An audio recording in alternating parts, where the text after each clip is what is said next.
दोस्तों, नमस्कार। मैं अमरीश सिंह आपका बहुत बहुत स्वागत करता हूं आपके अपने ऑनलाइन क्लास वाह गुरु में, जहां पे हम आपको मैथ की पूरी क्लास जो कि bank, SSC, railway, UP SSSC, पेट, पुलिस आदि सभी एक दिवसीय परीक्षाओं के लिए बहुत उपयोगी है कि यहाँ क्लास पूरी तरीके से आपकी ली जाएगी। यहाँ की क्लास में आप जो है सबसे ज़्यादा आपको मज़ा आने वाला है, क्योंकि बड़े इंटरेस्टिंग तरीके से आपको पढ़ाया जाएगा। आपका मैथ का जो डर है एकदम से दिल से निकल जाएगा और पूरी क्लास लेने के बाद में आप भी कहेंगे वाह गुरु क्या पढ़ाया है। तो इसी के साथ हम अपनी क्लास शुरू करते हैं। सबसे पहले हम आपका पहला टॉपिक शुरुआत करेंगे नंबर सिस्टम से। नंबर सिस्टम में सबसे पहले जो जो चीज़ें पढ़ाई जानी है, जो जो टॉपिक कवर कराया जाना है, उसके बारे में हम थोड़ा सा एक परिचय देख लेते हैं। आमतौर पे ये देखा जाता है कि किसी भी किताब में, चाहे ST यादव हो, RS अग्रवाल हो, या किसी भी किताब में जो भी मार्केट में उपलब्ध हैं, तो कोई ना कोई टॉपिक छूट जाता है नंबर सिस्टम का। ये एक समस्या आती है, किसी टॉपिक में कुछ नहीं है, किसी टॉपिक में कोई चीज़ें नहीं है। एक कंप्लीट नंबर सिस्टम की मार्केट में ऐसी कोई किताब उपलब्ध नहीं है जिसकी एक किताब पढ़ने से बच्चे को ये लगे कि अब उसको जो है किसी और किताब को पढ़ने की ज़रूरत नहीं है। यहाँ हम क्या करेंगे कि यहाँ हम सारी चीज़ों को एक जगह लाके एक प्लेटफॉर्म पे रख देंगे और टोटल चीज़ों को हम आपके कवर कराएंगे यहाँ पे, ताकि आपको ये ना लगे कि हाँ अब मेरा नंबर सिस्टम में ये चीज़ें छूट गई हैं और हमें अब दोबारा से इससे पढ़ने की ज़रूरत है, या उस किताब से पढ़ें या इधर पढ़ें। तो यहाँ ऐसी आपकी कोई दिक्कत नहीं होगी। यहाँ आपको सारी चीज़ें पढ़ाई जाएंगी, प्रैक्टिस कराया जाएगा, एकदम बेसिक से पढ़ाया जाएगा कि जहाँ से आपका क्वेश्चन एकदम जीरो से शुरू करके फिर टॉप लेवल तक हम आपको ले जाएंगे, वहाँ तक जहाँ तक SSC Tier 2 जो कि मैथ का सबसे टफ पेपर बनता है, वहाँ तक हम आपको ले जाएंगे। शुरुआत एकदम शून्य से करेंगे और आपको शिखर तक ले जाएंगे पूरी तरीके से। अभी तक मेरी ऑफलाइन क्लासेस चलती थी, अभी भी चल रही हैं शिखर में, जो कि आपका एक महत्वपूर्ण संस्थान है इस जनपद के लिए, जहाँ पे सैकड़ों बच्चों का सिलेक्शन हो चुका है पुलिस में और तमाम एक दिवसीय परीक्षाओं में अपनी सेवाएं दे रहे हैं। तो बच्चों के कहने पे, उनकी ऑनलाइन डिमांड पे हम लोग यहाँ पे इस प्लेटफॉर्म पे आए हैं। तो ज़्यादा बातचीत ना करते हुए हम धीरे धीरे अपना इंट्रोडक्शन देते रहेंगे, बताते रहेंगे कि कहाँ से जर्नी शुरू हुई, हम लोग अब कहाँ पे हैं, कहाँ तक जाना है। ये चीज़ें बीच बीच में हमारी चर्चाएं होती रहेंगी। सारी चीज़ें अगर आज ही शुरू करेंगे तो एक वीडियो इसी के लिए मुझे बनाना पड़ेगा कि क्या शुरुआत हुई, क्या चीज़ें हैं हमारे में। तो ये सब चीज़ें हम जो है बीच बीच में इसके पर डिस्कस करते रहेंगे। तो सबसे पहले हम नंबर सिस्टम की जब शुरुआत कर रहे हैं, तो यहाँ नंबर सिस्टम में हम सबसे पहले संख्याओं का परिचय पढ़ेंगे कि संख्याएं कितनी कैटेगरी की होती हैं, क्या क्या उनका क्लासिफिकेशन है, वर्गीकरण क्या क्या है, इसको हम देखेंगे। फिर दूसरा टॉपिक रहेगा संख्याओं का योग करना, जिसमें समांतर श्रेणी की भी रहेंगे और तमाम चीज़ें भी होंगी। फिर तीसरा टॉपिक रहेगा इकाई का अंक या अंतिम अंक पहचानना या यूनिट नंबर पहचानना, ठीक है।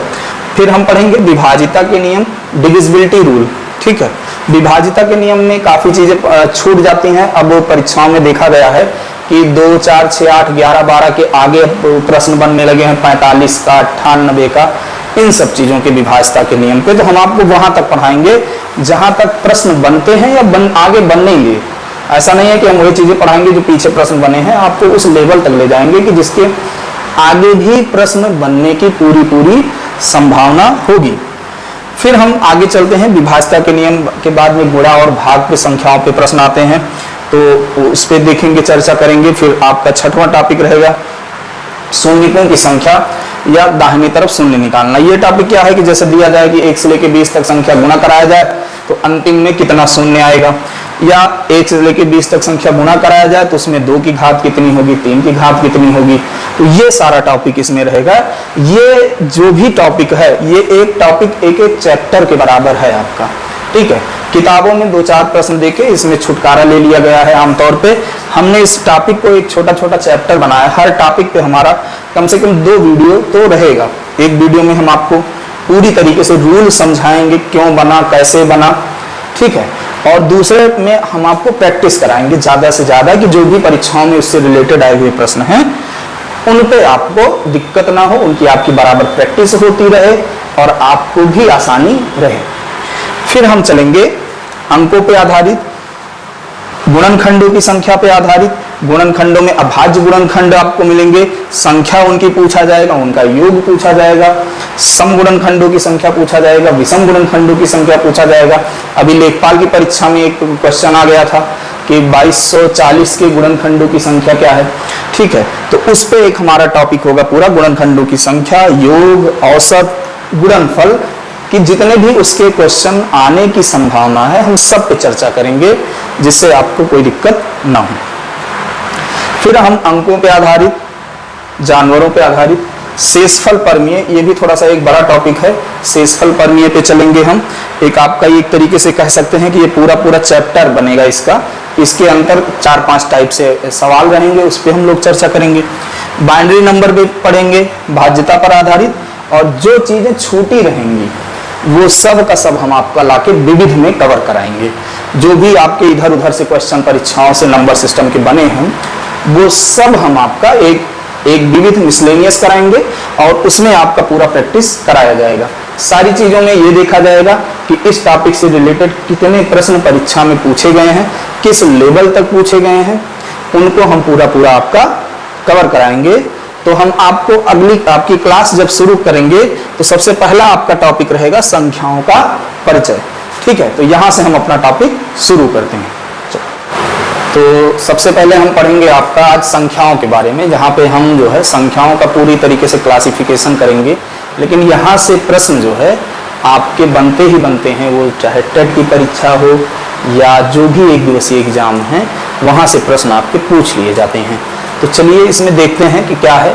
सबसे पहले जो संख्याओं की शुरुआत, एक सभी संख्याओं को सामूहिक रूप से क्या कहा जाता है, सम्मिश्र संख्या, यानी सभी संख्याओं को मिलाने पे जो संख्या बनती है उसको हम कहते हैं सम्मिश्र संख्या। सम्मिश्र संख्या यानी कॉम्प्लेक्स नंबर, जैसे एक कॉम्प्लेक्स बना होता है उसमें तमाम छोटी छोटी दुकानें होती हैं, उन सभी दुकानों को मिला दिया जाता है, एक कॉम्प्लेक्स आपकी बिल्डिंग तैयार हो गई जिसमें आपको सारी चीजें उपलब्ध होंगी, तो उसी को कॉम्प्लेक्स नंबर या सम्मिश्र संख्या कहते हैं। उसके बाद में इनके दो प्रकार होते हैं, एक होता है वास्तविक संख्याएं और एक होता है काल्पनिक संख्याएं। तो हमें जितना भी पढ़ना है वो वास्तविक संख्याओं के बारे में ही पढ़ना है, काल्पनिक संख्या के बारे में उतना नहीं पढ़ना है। इसमें बस आपको ये जानना है कि किसे हम काल्पनिक संख्या कहते हैं। ठीक है, तो हर वो संख्या जो रूट के अंदर माइनस में होती है, चाहे -1 हुआ, -2 हुआ, √-3 हुआ या √-4 हुआ, ऐसी जो भी संख्याएं रूट के अंदर माइनस में होती हैं वो सब की सब काल्पनिक संख्या, इमेजिनरी नंबर कहलाते हैं। क्यों? क्योंकि इनका मान हम इनको फाइंड नहीं कर सकते, ये जैसे के तैसे ही लिखे रहते हैं, इनका हम रूप या प्राकृतिक चेंज नहीं कर सकते हैं। ठीक है, जैसे ये लिखे हैं उसी तरीके से ये लिखे रहते हैं, इनका कुछ टाइप वाइज चेंज नहीं होता, इसलिए इनको काल्पनिक संख्या कहा जाता है। उसके बाद में हम आते हैं वास्तविक संख्या। वास्तविक संख्या की दो कैटेगरी होती है, एक होता है परमीय संख्या और एक होता है अपरिमेय संख्या। परमीय संख्या यानी रेशनल नंबर, अपरिमेय संख्या यानी इर्रेशनल नंबर। ठीक है, अब आप कहेंगे भाई परमीय संख्या क्या है? परमीय संख्या क्या है? वो संख्या जो P/Q के रूप में परिभाषित कर दी जाए, P/Q के रूप में परिभाषित कर दी जाए, उसी को हम कहते हैं परमीय संख्या।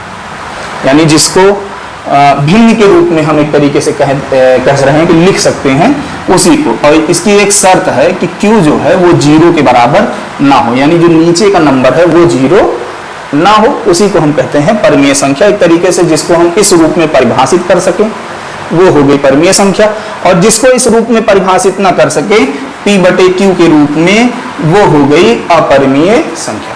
जिसको हम इस रूप में परिभाषित यानी एक बटे के रूप में ना लिख पाए, वही आपकी हो गई परमीय संख्या या इर्रेशनल नंबर। अब देखिए इसमें कौन कौन सी संख्या आती है अपरिमेय में।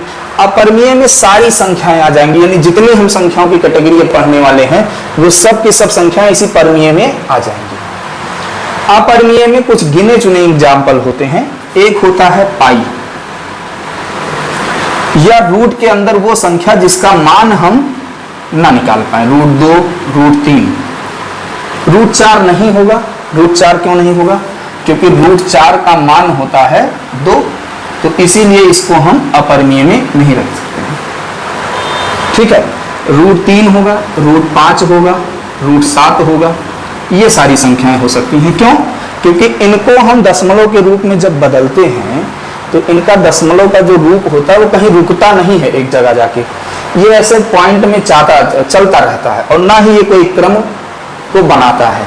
तो क्रम ना बनाने के कारण फिर इस पे बार नहीं लग पाता है और बार ना लगने के कारण ये भिन्न में नहीं लिखा जा सकता है। जैसे आप पाई का मान है, पाई का मान अगर देखा जाए तो भाई सुपर कंप्यूटर भी इस पाई का मान नहीं बता पाया है। इस पाई के मान को लिखने के लिए सुपर कंप्यूटर भी इसको नहीं काट पाया है कि अंत में इसकी डिजिट रुकेगी कहाँ। तो पाई का मान ऐसे आपका 1.4159265 ये ऐसे चलता रहता है। पाई का मान कहीं रुकता नहीं है, ठीक है। ये आपका कहीं रुकेगा नहीं। 10,000 20,000 50,000 जितनी बार भी आप इसको लिखना चाहें ऐसे लिखते चले जाएं, ठीक है। इसके लिए प्रतियोगिता अलग से आयोजित की जाती है कि जो इसके नंबर को ज्यादा से ज्यादा याद करेगा इनाम पाएगा, ठीक है। तो इसीलिए पाई जब कहीं रुकेगा ही नहीं, ऐसे पूरा अनंत तक ये चला जाएगा, इसीलिए भैया ये आपका अपरिमेय संख्या में चला जाएगा। रही बात परमीय संख्या की, इसी का मान हम लोग पढ़ते हैं 22/7। 22/7 तो इसका मान जब हम लिखते हैं दशमलव के रूप में तो इसका मान एक जगह जाने के बाद रिपीट होना शुरू हो जाता है। तो जब रिपीट होना शुरू हो जाता है तब क्या होता है, जैसे अगर हम 22/7 का मान निकालें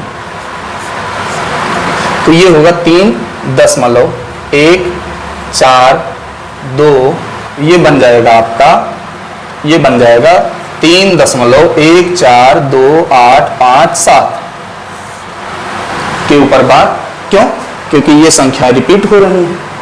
तो यही आपके 22/7 का मान है, रिपीट हो रही है, तो इनको हम भिन्न में लिख देंगे और भिन्न में लिखने के बाद में फिर से ये आपका परिमेय संख्या की कैटेगरी में आता। तो इस पे सवाल आया है, कई बार आया है। पाई के बारे में पूछा गया, पाई क्या है, तो पाई अपरिमेय है।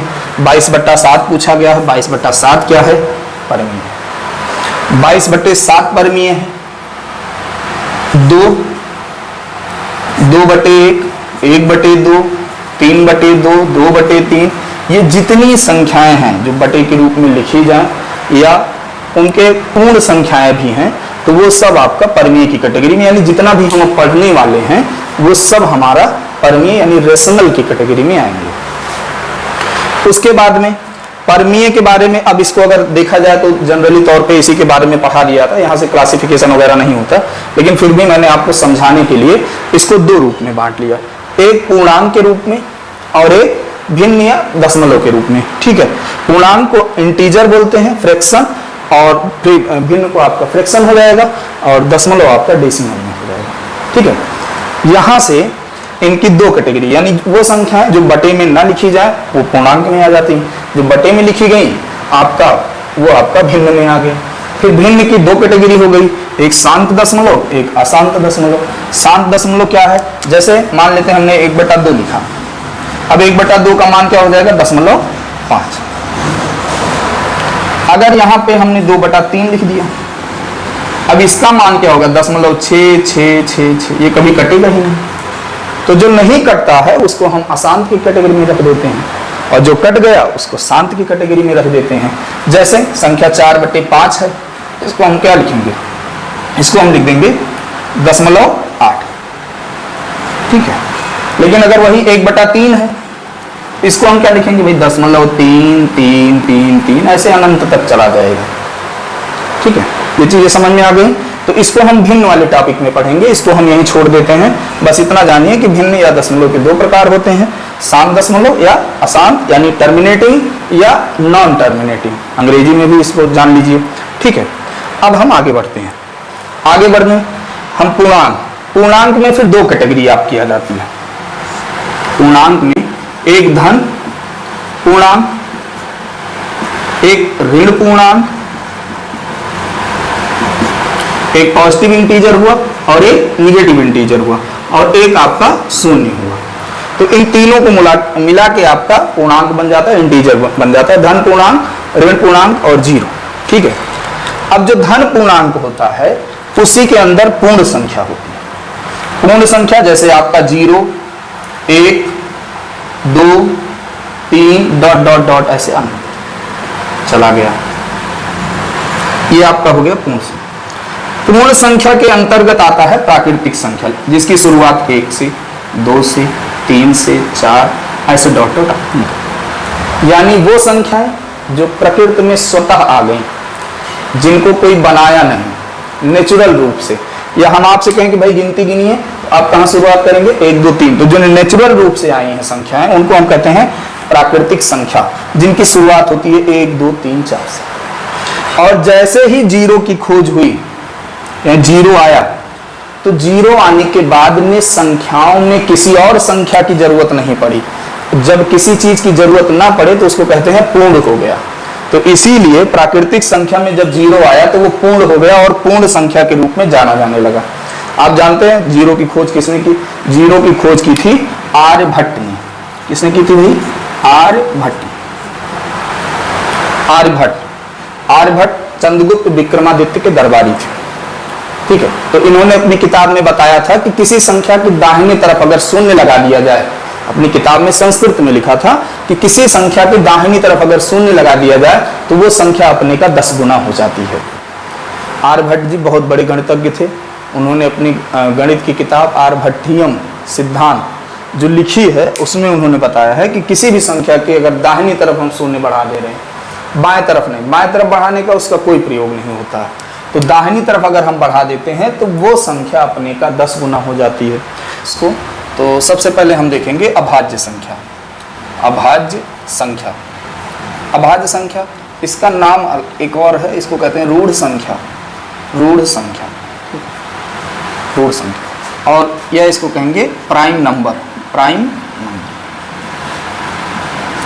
डिफिनेशन, हर वो संख्या जिसके सिर्फ 2 फैक्टर हों, जिसके सिर्फ 2 फैक्टर हों, या हम कह सकते हैं कि हर वो संख्या जो अपने और एक के अलावा किसी से ना कटे। तो इसकी सबसे छोटी संख्या होती है 2। क्यों? क्योंकि ये सिर्फ 1 से कटेगी और 2 से कटेगी। 2 के बाद में आता है 3, किससे कटेगा? 1 से कटेगा और 3 से कटेगा। इसके बाद आएगा 5, 1 से कटेगा, 5 से कटेगा। ऐसे ही आपकी संख्याएं ये होती हैं। ठीक है, तो इसके बारे में ये फैक्ट है, थोड़ा सा आप लोग जान लीजिएगा कि 1 से लेकर, ध्यान रखिएगा, 1 से लेकर 50 तक, 1 से लेकर 50 तक कुल 15 अभाज्य संख्याएं होती हैं। कितनी होती हैं? 15 अभाज्य संख्या। 1 से लेकर 50 तक कुल 15 अभाज्य संख्याएं होती हैं।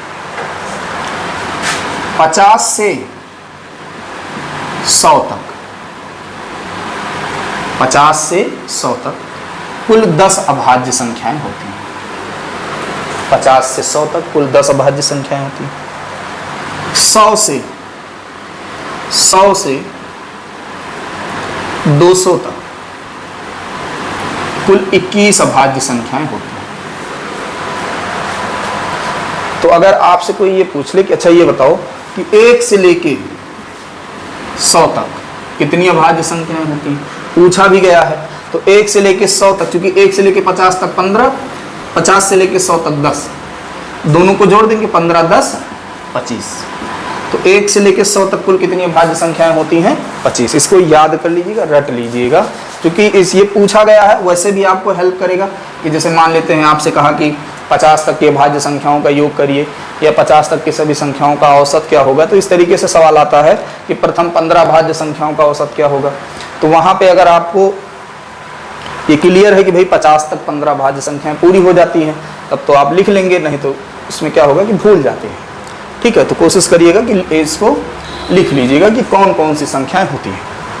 ठीक है, तो इसका एक तो होता है, इसकी परिभाषा हो गई अपने और एक के अलावा अन्य संख्या से विभाजित ना हो। अपने और एक के अलावा अन्य संख्या से विभाजित ना हो, या ओनली 2 फैक्टर, ओनली 2 फैक्टर, यानी जिसके सिर्फ 2 गुणनखंड हो वो सब संख्याएं होती हैं अभाज्य संख्याएं, ऋण संख्याएं, या इनको हम कहते हैं प्राइम नंबर। इसका जस्ट अपोजिट होता है अभाज्य संख्या। ठीक है, परीक्षा में ये ध्यान रखिएगा कि कई बार ये पूछा गया है कि सबसे छोटी अभाज्य संख्या, सबसे छोटी अभाज्य संख्या, सबसे छोटी अभाज्य संख्या 2। लेकिन ये ध्यान रखिएगा कि अगर उसने पूछ लिया सबसे छोटी विषम अभाज्य संख्या, तो विषम अभाज्य आपकी होगी, विषम अभाज्य 3 होगी। ये ध्यान रखिएगा कि सबसे छोटी अभाज्य संख्या 2, लेकिन अगर सबसे छोटी विषम अभाज्य संख्या पूछ रहा है तो वो 3 होगी। 2 की खासियत यह है कि ये एकमात्र सम विषम सम अभाज्य संख्या है। 2 क्या है? एकमात्र सम अभाज्य संख्या है। इसके अलावा जितनी भी अभाज्य संख्याएं होती हैं वो सब क्या होती है? विषम होती हैं। जितनी भी संख्याएं होती हैं वो सब क्या होंगी? विषम होंगी या इवन। ये ध्यान रखिएगा। फिर इसके बाद में हम देखते हैं भाज्य संख्या। भाज्य संख्या या इसको हम कहेंगे संयुक्त संख्या, या इसको हम कहेंगे यौगिक, और अंग्रेजी में कहेंगे इसको हम कंपोजिट नंबर। ठीक है, अंग्रेजी में हम कहेंगे कंपोजिट। तो इसके परिभाषा क्या है? जो अपने और एक के अलावा भी अन्य संख्या से कट जाए, जो अपने और एक के अलावा भी अन्य संख्या से, यहां लिख देंगे भाई ना कटे, अपने और एक के अलावा अन्य संख्या से ना कटे, और यहां अपने और एक के अलावा भी अन्य संख्या से कट जाए, तो इसको हम कहते हैं भाज्य संख्या। और इसके फैक्टर जो होते हैं 2 से ज्यादा होते हैं, मोर देन 2 फैक्टर। अब इस कैटेगरी में सबसे छोटी भाज्य संख्या क्या होगी ये हम देख लेते हैं। सबसे छोटी भाज्य संख्या होती है 4। 4 क्यों होती है? 4 के 1, 2 और 4 ये 3 चीजों से विभाजित होगा। 1 से भी विभाजित है, 2 से विभाजित है, 4 से, तो इसके 2 से ज्यादा फैक्टर हो गए, इसके 2 से ज्यादा फैक्टर हो गए। फिर आता है 6, 1 से कटेगा, 2 से कटेगा, 3 से कटेगा और 6 से कटेगा, तो इसके भी 2 से ज्यादा फैक्टर हो गए। तो जिसके भी 2 से ज्यादा फैक्टर होंगे वो सारी संख्याएं होती हैं भाज्य संख्या। तो 4, 6, 8, 9 ऐसे चलते हैं। ठीक है, तो इसमें भी पूछा गया है कि बताओ सबसे छोटी भाज्य संख्या क्या होगी? तो सबसे छोटी 4। अगर आपसे ये पूछ ले कि सबसे छोटी विषम भाज्य संख्या, सबसे छोटी विषम भाज्य संख्या, तो वो होगी 9। कौन सी होगी? 9 विषम भाज्य। ये ध्यान रखिएगा। ठीक है, इनकी संख्या 1 से लेके 100 तक, 1 से 100 तक कितनी होती है? इसकी संख्या होती है 74 भाज्य संख्या। कहेंगे 74, 1 से लेके 100 तक तो 25 अभाज्य हो गई, तो 25 अभाज्य हो गई तो 75 भाज्य होना चाहिए। लेकिन मैटर ये है कि एक आपका, एक की स्थिति ये है कि एक ना भाज्य है और ना ही अभाज्य है। ये ध्यान रखिएगा कि एक को ना भाज्य की कैटेगरी में रखेंगे और ना ही हम अभाज्य की कैटेगरी में रखेंगे। ठीक है, तो यहाँ तक हम देख लिए हैं। फिर हम आइए देख लेते हैं भाई सम और विषम। इसके बाद हम आपका देखेंगे टॉपिक सम और विषम। सम और विषम काफी ध्यान से, यहाँ से भाई क्वेश्चन आपके टेट वगैरह में देखा गया है कि जरूर से जरूर पूछता है। ठीक है,